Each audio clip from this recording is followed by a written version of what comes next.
తాకట్టులో ఉన్న బంగారం అమ్మాలనుకునే వారి ఇన్ఫర్మేషన్ ఇస్తే దాని వాల్యుయేషన్ బట్టి మీకు కమిషన్ కూడా ఇస్తుంది గోల్డ్ హబ్. ఫిరోజ్ ఖాన్ కి ఆస్తి అనేదే లేదు, మొత్తం తన వైఫ్ ది ఆస్తి తను ఖర్చు పెట్టి విచ్చలవిడిగా తిరుగుతున్నాడు అనేది ఒక టాక్.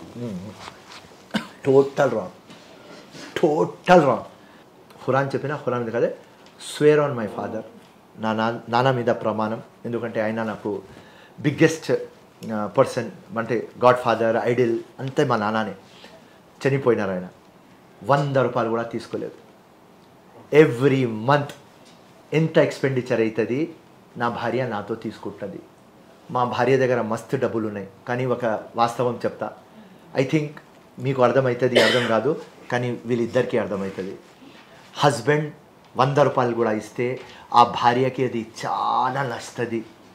నేను ఎంత సంపాదిస్తే నా భార్యకి చెప్తా, తీసుకో, షాపింగ్ చేసుకో, నువ్వు పెట్టుకో, అది పోతుంది, తీసుకుంటుంది. ఆమె వాటా ఒక 10 లక్షలు సంపాదించుకొని వస్తే నీ ఇష్టం అమ్మ, నువ్వు ఏదైనా తీసుకో అంటారు. Right, simple. మొన్న 7th దుబాయ్ పోతున్నారు, నాకు చెప్తుంది షాపింగ్ చేయాలి, డబ్బులు కావాలి. నేను అన్న ఇలా లేవు, రేపెల్లుండి వస్తే ఇస్తాను. తన దగ్గర ఉన్నాయన్నారు కదా, తను తీసుకోదా? ఏది ఇప్పుడు మీ వైఫ్ దగ్గర కూడా చాలా డబ్బులు ఉన్నాయని అన్నారు. వైఫ్ డబ్బులు నాది కాదు కదా. మీరు తీసుకోరా వైఫ్ దగ్గర డబ్బులు? 100 రూపాయలు కూడా తీసుకోలేదు. Square on my father, square on my రాజకీయం. ఎప్పుడైనా నా భార్య కలిసి అడగండి. రైట్, మా మామతో ఇప్పుడు కూడా 100 రూపాయలు తీసుకోలేదు, మా అత్తతో తీసుకోలేదు. సార్, మీ ఫ్యామిలీ గురించి వచ్చింది కాబట్టి అడుగుతున్నాను. మీ కూతురు చనిపోయింది కదా, సో అసలు ఆ రోజు మీ మెంటల్ స్థితి ఎలా ఉంది, అంటే మెంటల్ పరిస్థితి ఏంటి, అసలు ఆ విషయం వినగానే మీ ఫస్ట్ రియాక్షన్ ఏంటి? నువ్వు కష్టపడి పని చేస్తావు కదా దుర్గా, ఆ చేసిన తర్వాత రాత్రి పగలు పని చేసిన తర్వాత నువ్వు ఏ రోజు ఓడిపోతావా? ఎట్లా అనిపిస్తుంది అంటే, నీ కొడుకు చనిపోయినాడు, నువ్వు సావుకి పోయి వచ్చిన ఆ ఫీలింగ్ ఉంటుంది. నాకు ఆ ఫీలింగ్ 5 ఎలక్షన్స్లో 4 ఎలక్షన్స్లో వచ్చింది. ఎంపీ కంటెస్ట్ చేసేటప్పుడు నాకు తెలుసు నేను ఓడిపోతా, కానీ 4 టైమ్స్ నేను గెలుస్తా అన్న తర్వాత 4 కొడుకుకు సాగు పెట్టి వచ్చిన, అంటే 4 పిల్లలకి సాగు పెట్టి వచ్చిన ఒరిజినల్గా. నా ఒక డాటర్ తానియాకి కూడా అక్కడ పెట్టి వచ్చిన. ఆ భారం, ఆ 40 కిలోస్, ఆ బ్యూటిఫుల్ అమ్మాయి, రైట్, ఆలియా భట్ లాగా ఉంటుంది, అది పెట్టినా కదా, ఆ జీవితంలో ఇప్పుడు దాకా భారం ఉన్నది. ఈ ఎవ్వరు నా దుష్మన్కి రావద్దు.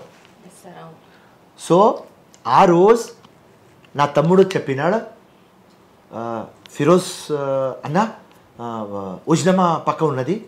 నేను ఎస్ అన్న, నువ్వు పక్క జరుగు, తానియా చనిపోయింది. నాకు ఆ రోజు ఎట్లా అనిపించింది అంటే, మొత్తం లోకం ఫినిష్. అండ్ నాకంటే ఎక్కువ లైలాకు తెలిస్తే ఏమవుతుంది, ఒక్కటే డాటర్, లైలా చనిపోతుంది, ఎవ్రీడే చనిపోతుంది లైలా అని ఆ దేవుడి మీద కోపం వచ్చింది. జీవితం మొత్తం పబ్లిక్కి అంకితం చేసినాం. ఎవ్వరు కూడా మా ఆఫీస్ నుంచి, ఇంటి నుంచి, ఇప్పుడు కూడా మీ ఛానల్ ముందు చెప్తున్నా, ఏం పొగరు లేదు, నేను చిన్న మనిషి, ఒక్క సింగిల్ మంది కూడా ఖాళీ పోలేదు మా ఆఫీస్ నుంచి. నా భార్య జీవితంలో ఒక తప్పు చేయలేదు. ఎందుకు ఈ శిక్ష దేవుడు? అందరు పోయి మా ఇంట్లో, అది కూడా ఎవరు పిల్లకు కోసం ఎందుకు చేస్తున్నావు దేవుడు అని ఒక వారం దేవుడి మీద కోపం నాకు. పర్వాలేదు సార్, మీరు నిజంగా సాయం చేస్తున్నారు అంటున్నారు కదా, వాళ్ళందరూ నవ్వుల్లో మీ కూతురు కనిపిస్తున్నారు. సో దానికోసం దాని తర్వాత లైలాకి నేనే మోటివేట్ చేసిన, ఫౌండేషన్ పెట్టు సార్, ఇప్పుడు తానియా ఫౌండేషన్ పెట్టు. ఇప్పుడు పెట్టినారు. 10,000 మంది తానియాకి ప్రిపేర్ చేద్దాం, వాళ్ళందరిలో మీ తానియాని చూద్దాం. ఇవాళ డేట్కి 400 చేంజ్ పిల్లలు ఉన్నారమ్మా. నెక్స్ట్ టైం ఆ ప్రోగ్రామ్ ఉంటే మీరు రావాలి. తప్పకుండా సార్. సో దానికి ఏమవుతుంది, మీరు వస్తే లైలా మోటివేట్ అవుతుంది. లైలా ఎవ్రీ డే సాడ్గా కూర్చుంటుంది. నేను పాలిటిక్స్లో ఉంటా, 24/7 పబ్లిక్లో ఉంటా.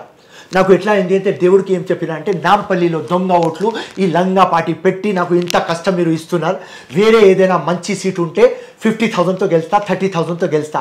ఎంత చిన్న ఎలక్షన్, ఎమ్మెల్యే ఎలక్షన్, 3 లక్షల పబ్లిక్, నాలుగవ వ్యక్తి 20 crores ఉంటే స్వీప్ చేసేస్తా. క్రిస్ గేల్స్ అట్లా ఫండ్ ఫ్రూట్లో పోయి 6 కొడతారు కదా, డివిలియర్స్ ఇంకా 6 కొట్టేస్తారు కదా. ఏమున్నది ఎమ్మెల్యే ఎలక్షన్?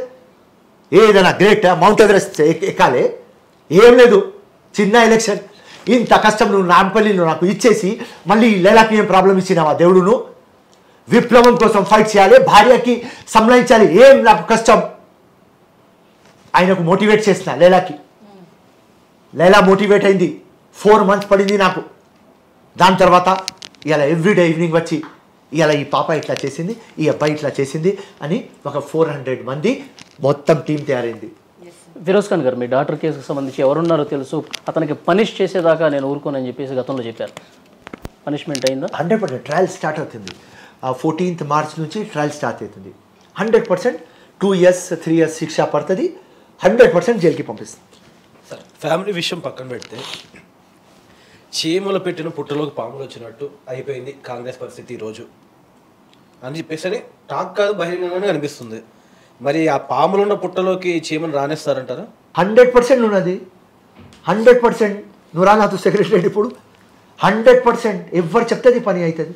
కలెక్టర్ దగ్గర రా, కమిషనర్ దగ్గర రా, ఎక్కడ రాను, ఏ చెప్తే అది అవుతుంది. ఎందుకంటే దొంగలంగా పనులు మేము చెప్పాం, వాస్తవం పని చెప్తాం తమ్ముడు. రేపొద్దున జస్ట్ ఇన్ కేస్ మీరు గెలుస్తారని చెప్పేసి హామీ ఇస్తున్నారు.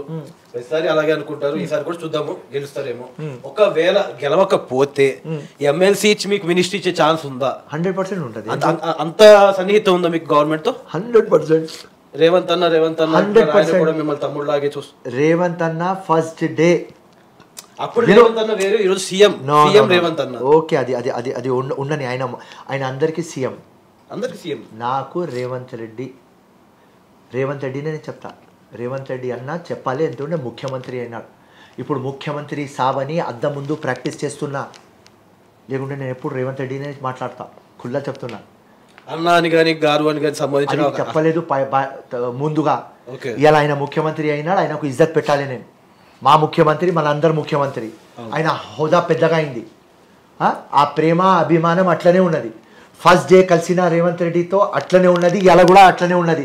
ఒకటే చేంజ్ అయింది, రేవంత్ రెడ్డి అన్న అంటున్నా, ముఖ్యమంత్రి సాబ్ అంటున్నా, అంతే. సార్, ఒకవేళ మీకు ఎమ్మెల్సీ టికెట్ ఇవ్వకుండా, మిమ్మల్ని మినిస్ట్రీ కానీ ఏది ఇవ్వకుండా ఉంటే కూడా మీరు ఇలాగే ఉంటారా? రేవంత్ రెడ్డి గారిపై తిరగబడతారు? ఎందుకు తిరగబెడతా? ఏం రేవంత్ రెడ్డికి ఫస్ట్ ప్రిఫరెన్స్ కావాలి. 100% ఇస్తారా? ఇంత నమ్మకంతో చెప్తున్నారు. నేను చెప్తున్నా కదా, ఫస్ట్ ప్రిఫరెన్స్ ఎవరికైనా కావాలంటే రేవంత్ రెడ్డి, ఫిరోజ్ ఖాన్ పేరు చెప్తాడు. ఇవ్వకపోతే నో ప్రాబ్లం, ప్రేమలో సాక్రిఫైస్ గారు. మీరు ఎమ్మెల్సీ తీసుకుని సరే, ఒకవేళ మినిస్టర్ అయినా ప్రజలు ఓటేస్తే గెలవలేదు, 5-6 సార్లు ఓడిపోయిన వ్యక్తి ఇప్పుడు ఎంఐ వాళ్ళు మిమ్మల్ని ఇన్సల్ట్ చేసే పరిస్థితి ఉంటుంది కదా? మా మీద గెలిచే సత్తా సామర్థ్యం లేదు. ఎంఐఎం మిమ్మల్ని టార్గెట్ చేసింది, ఇప్పుడు అధికారం మీ చేతిలో ఉంది, మీరు ఎంఐఎం టార్గెట్ చేయబోతున్నారా?